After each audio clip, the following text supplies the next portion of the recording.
प्यारे भाई और बहनों, आज पाक बुधवार है और हम मत्ती की अंजील से पढ़ेंगे। उसका 26 बाब 14 से 25 आयत तक। तब 12 में से एक यूदस इस्करियोती नामक व्यक्ति ने महायाजकों के पास जाकर कहा, यदि मैं यीशु को आप लोगों के हवाले कर दूं, तो आप मुझे क्या देने को तैयार हैं? उन्होंने चांदी के 30 सिक्के दिए। उस समय से यूदस यीशु को पकड़वाने का अवसर ढूंढता रहा। बेखमीर रोटी के पहले दिन शिष्य यीशु के पास आकर बोले, आप क्या चाहते हैं? हम कहाँ आपके लिए पास्का भोज की तैयारी करें? यीशु ने उत्तर दिया, शहर में अमुक के पास जाओ और उससे कहो, गुरुवर कहते हैं, मेरा समय निकट आ गया है। मैं अपने शिष्यों के साथ तुम्हारे यहाँ पास्का का भोजन करूँगा। यीशु ने जैसा आदेश दिया, शिष्यों ने वैसा ही किया और पास्का भोज की तैयारी कर ली। संध्या हो जाने पर यीशु 12 शिष्यों के साथ भोजन करने बैठे। उनके भोजन करते समय यीशु ने कहा, मैं तुम लोगों से ये कहता हूँ, तुम में से ही एक मुझे पकड़वा देगा। वे बहुत उदास हो गए और एक एक कर उनसे पूछने लगे, प्रभु, कहीं वो मैं तो नहीं हूँ? यीशु ने उत्तर दिया, जो मेरे साथ थाली में खाता है वह मुझे पकड़वा देगा। मानव पुत्र तो चला जाता है जैसा कि उसके विषय में लिखा है, परंतु धिक्कार उस मनुष्य को जो मानव पुत्र को पकड़वाता है। उस मनुष्य के लिए कहीं अच्छा यही होता कि वह पैदा ही नहीं हुआ होता। यीशु के विश्वासघाती यूदस ने भी उनसे पूछा, गुरुवर, कहीं वो मैं तो नहीं हूँ?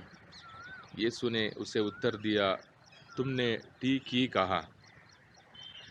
प्यारे भाइयों और बहनों, आज की अंजील पूरी तरह यूदस के बारे में हमें जानकारी देती है और पास्का की तैयारी और यूदस की तैयारी। यीशु मरने के लिए तैयार है और यूदस जान लेने के लिए तैयार है। यीशु हम सबों के लिए मुक्त करने के लिए तैयार है और यूदस गुलाम बनने के लिए पूरे पूरे जोर लगा रहा है। चांदी के 30 सिक्के और खुदावंद यीशु मसीह हम सबों के लिए जान देने वाला खुदा है। और यूदस के बारे में ये खासियत हम सबों को जानने के लिए मिलती है, वो है यूदस अपने बातों में जिद करके आगे बढ़ रहा है। यीशु के वचन, यीशु की बातें उसके दिल में जगह नहीं बनाती और यीशु के बात उसके दिल को रहम से नहीं भरपूर करती। वो अपने बातों में छुपा हुआ, अपने बातों में अकड़ा हुआ है और उसने शैतान के बातों में आकर यीशु को पकड़वाना है। और ये हम सबों के लिए उम्मीद का हफ्ता है प्यारे भाइयों और बहनों।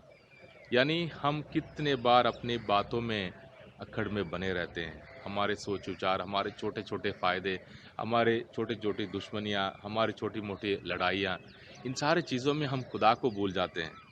यहाँ तक 3 साल यीशु के साथ रहने के बावजूद भी यूदस अंत में शैतान के हवाले अपने आप को करने के बाद खुदा को कहता है गुरुवर, यानी खुदा जो हम सबों को जान देने आया और उसे सारे चेले प्रभु कहकर पुकारते हैं और यूदस के लिए सिर्फ यीशु की शिक्षा ही रह गई और यीशु को अपनाने के लिए, यीशु को अपने दिल में जगह देने के लिए वो तैयार नहीं है। हम सबों के साथ भी ये बात बीत सकती है, घर को लेकर, काम को लेकर, पढ़ाई को लेकर, नौकरी को लेकर, पैसे को लेकर, फ़ायदे को लेकर।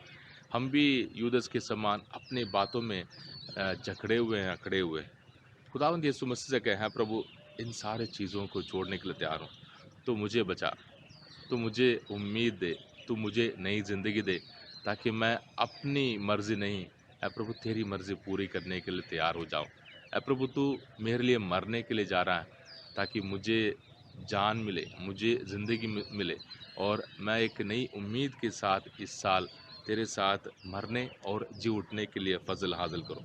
बाप, बेटे और रूह कुदस के नाम से आमीन।